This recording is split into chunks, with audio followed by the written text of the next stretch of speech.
Covering the inauguration yesterday, I did not hear crypto mentioned once in the president's inaugural address. We did not see any executive orders in the first 24 hours related to crypto. Is this concerning to you that it's not as much of a priority for the president as he said it was during the campaign? Not at all. I think he made a very clear campaign promise. And ultimately, there are a lot of things to get done in the first 24 hours. And we're not even through the first 24 hours in terms of all of the different things, getting the offices set up, moving forward with all of the different priorities. I believe crypto is absolutely still one of those top priorities, and we'll see movement on that in the very near future, whether it's today, tomorrow. They have a lot of executive orders to get through, but the president has been very clear on his vision for crypto, and I think we'll see that manifest in the next few hours, days.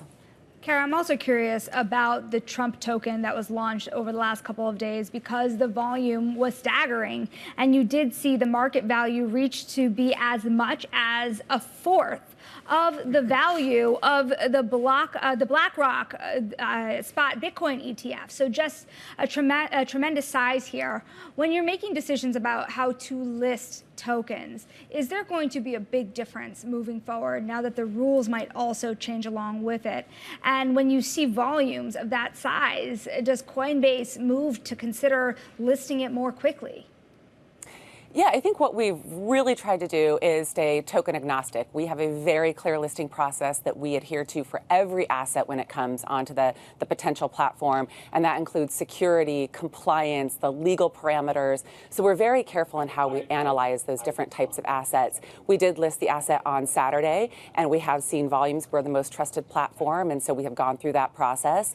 And ultimately, I think it just really shows the exuberance of both the community for Trump, but also demonstrates that Trump's really excited about crypto right now, and I think he will carry that forward in the first 100 days. We're seeing that, again, play out with his nominations. I think it's very clear that he has a pretty straightforward litmus test for some of these nominees to make sure that they they recognize his vision and they want to carry it out. Kara, one more on the Trump and Melania coins that Sonali asked about. We talked to Zeke Fox, author of Number Go Up, a little earlier, our colleague here at Bloomberg News, and he made the point that this announcement, this launch, these launches were not necessarily treated with open arms across the crypto industry. Do you see it as a plus or a minus, as a positive or a negative when it comes to the crypto industry? Well, I think it hit with such a big bang that it got a lot of attention. It got attentions from all different parts of the political spectrum, from everybody in the ecosystem, everybody who is asking, all right, how are we going to deal with all of these different assets? And I think what it did is actually shine a bright light on the fact that we do want to have some regulatory clarity. We do want to have clear understanding of when assets are listed and what kind of compliance requirements you have.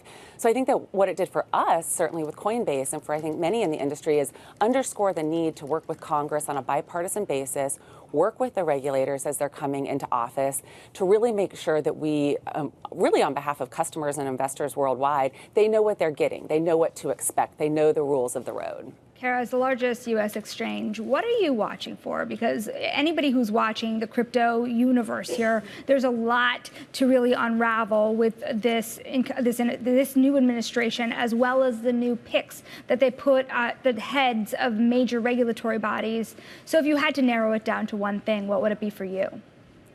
Cooperation. I think that's the one thing that is going to be a massive game changer for the next 6 months.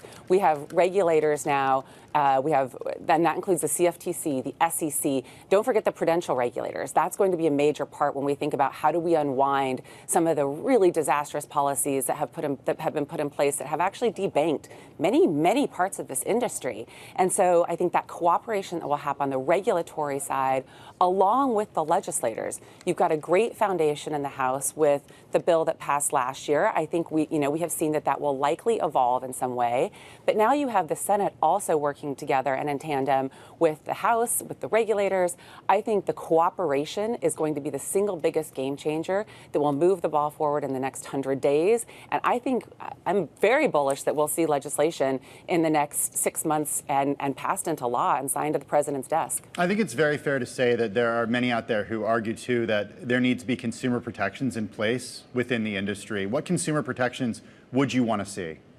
Yeah. Well, at its core, putting in place a market structure regime in the SEC and the CFTC, that is really about extending consumer protections in a meaningful way, really from a regulator at the federal level. Right now, a company like Coinbase, we have 45 money transmission licenses, we have a BIT license, we have a trust charter, we have a broker-dealer license under the SEC, we have licenses under the CFTC, we have international licenses. What we really need to do is have a federal regulator for these that work together and that can actually make sure that those consumer protections are extended across the country, no matter where you live. You know where to go, you know what the rules are, and then more importantly, every player in this ecosystem has to play by the same rules.